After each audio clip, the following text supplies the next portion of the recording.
අද ice cream නොදා සීනිත් නොදා රසම රසට fruit salad එකක් මාත් එක්ක හදමුද?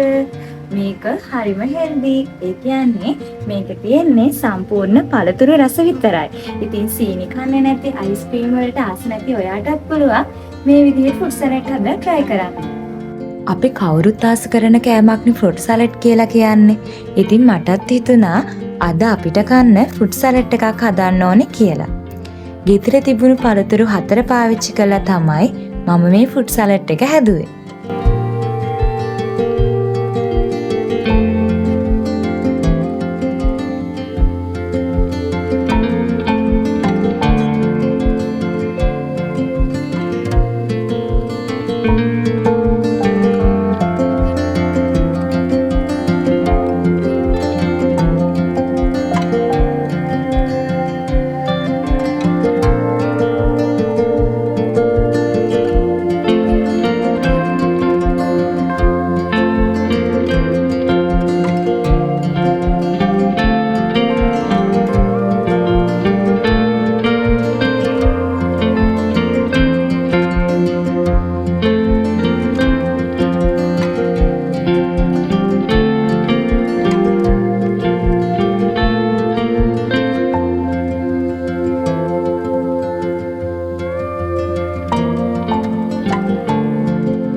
වීඩියෝ එක පටන් ගන්නකොට මම කිව්වානේ මේ ෆෘට් සලාඩ් එක හෙල්දි ෆෘට් සලාඩ් එකක් කියලා.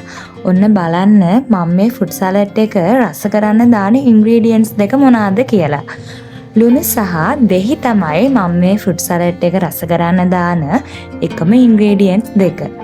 ලුණු සහ දෙහි කොහොමත් පළතුරු වලට ලුණු සහ දෙහි මිශ්‍ර කළාම හරිම රසක් එන්නේ. මේ පළතුරු වල තියෙන රස තවත් වැඩි වෙනවා මේ දෙක දැම්මහම. ඉතින් මම සීනි, පැණි, අයිස්ක්‍රීම් මොකුත්ම නොදා මේ ෆෘට් සලාඩ් එක රස කරන්න දාපු එකම ඉන්ග්‍රීඩියන්ට්ස් දෙක තමයි ලුණු සහ දෙහි. ඉතින් මේ දෙක දැම්මහම ෆෘට් සලාඩ් එක හරිම රහයි. පළතුරේ තියෙන ස්වභාවික රස ඒ විදිහටම එනවා. සීනි අයිස්ක්‍රීම් කන්නාස නැති ඔයාලත් මේ විදිහට ෆෘට් සලාඩ් එකක් හදලා try කරලා බලන්න. හැමදාම කන්න හිතෙයි.